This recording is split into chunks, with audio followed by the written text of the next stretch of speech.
ఈ బట్టల గురించి ఏదైతే మాట్లాడుతూ వస్తున్నారో ఇదంతా చాతగానితనం, సెల్ఫ్ కంట్రోల్, ఇన్సెక్యూరిటీస్. మళ్ళీ చెప్తున్నా, ఇన్సెక్యూరిటీస్, సెల్ఫ్ కంట్రోల్ లేని వాళ్ళు ఎదుటి వాళ్ళ మీద రుద్దుతూ ఉంటారు కంట్రోల్ని. వాళ్ళకి కంట్రోల్ లేనప్పుడు వేరే వాళ్ళని కంట్రోల్ చేయాలని చూస్తూ ఉంటారు అనమాట.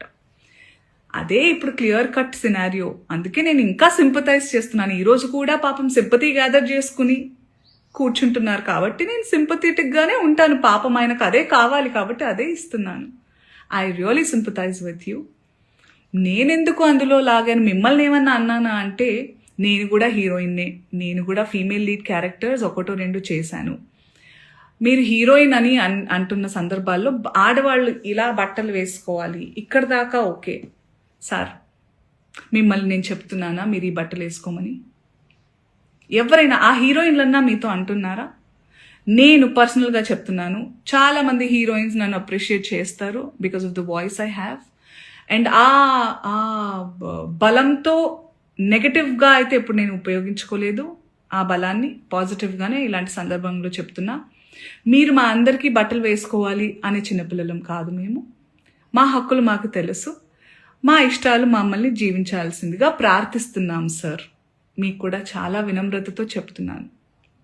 మీరు నన్ను లాగలేదు, కానీ కలెక్టివ్గా లాగారు. నేను ఒక ఆడదాన్ని, నేను గ్లామరస్గా అందంగా ఉండాలనుకునేదాన్ని, నాకు ఇష్టమైనట్టుగా నచ్చినట్టుగా బట్టలు వేసుకోవాలనుకుని చాలామంది ఫీమేల్ యాక్టర్స్ లాగే నేను కూడా ఉన్నాను. కాబట్టి నా ఒపీనియన్ అడిగినప్పుడు నేను చెప్పాను సార్.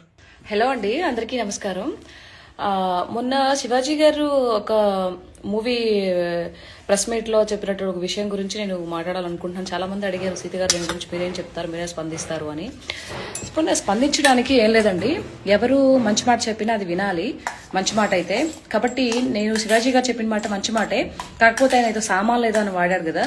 సో దాని గురించి ఆ విషయం పక్కన పెడితే, ఆయన ఇంటెన్షన్ ఏదో ఆడవాళ్ళ గురించి సామాను అని ఈ రీతిలో చెప్పలేదు. కాకపోతే ఏంటంటే, ఒంటి నిండా బట్ట ఏదైతే ఉందో కప్పుకోండి, బాగుంటుంది. చీర కానీ, చూడీదార్ కానీ, ఆఫ్ శారీస్ కానీ ఇవి బాగుంటాయి, అది మన ధర్మము అని చెప్పేసి ఇదిలో చెప్పాడు ఆయన. కొంతమంది దాని గురించి వక్రీకరిస్తూ వాళ్ళు చెప్తే వింటామా ఏంటి అనే ఒక నవ్వుతూ ఒకనటువంటి చేసే ఈ మాటలు ఏవైతే ఉంటాయో అవి నిజంగా దారుణం అండి. ఇంతకు ముందు కూడా మనం చూసాము, చాలా మంది సినీ నటులు మనం చూసాము. ఎవరు సావిత్రమ్మ దగ్గర నుంచి జయసుధా గారు కానీ, జయప్రద గారు కానీ, తర్వాత భానుమతి గారు కానీ, సో వీళ్ళంతా చాలా మంది చేస్తారు. తర్వాత వాళ్ళ తర్వాత వచ్చిన జనరేషన్ వాళ్ళు మన విజయశాంతి గారు కానీ, తర్వాత రాధ గారు కానీ, రాధిక గారు కానీ, మీనా గారు, భానుప్రియ గారు, సో ఇలాంటి చాలా మంది వాళ్ళు వేషధారణ చూసాము. ఇప్పుడుండే వాళ్ళు కూడా కొంతమంది, సాయి పల్లవి గాని, అనుష్క గారు కానీ, సో వీళ్ళంతా ఎలా ఉంటున్నా మనం చూస్తున్నాం. అంటే వీళ్ళు అనుకుంటారు మనం వాళ్ళకన్నా పెద్ద తోపులు అని అనుకుంటారు. అంటే అన్ని ఇప్పేసి వస్తేనే మనం చూస్తారు, మనం ఇదవుతాం, ఫేమస్ అవుతామని. అది ఆ ఒక్క విషయాన్ని వదిలిపెట్టేసేయండి. మీరు ఏదైనా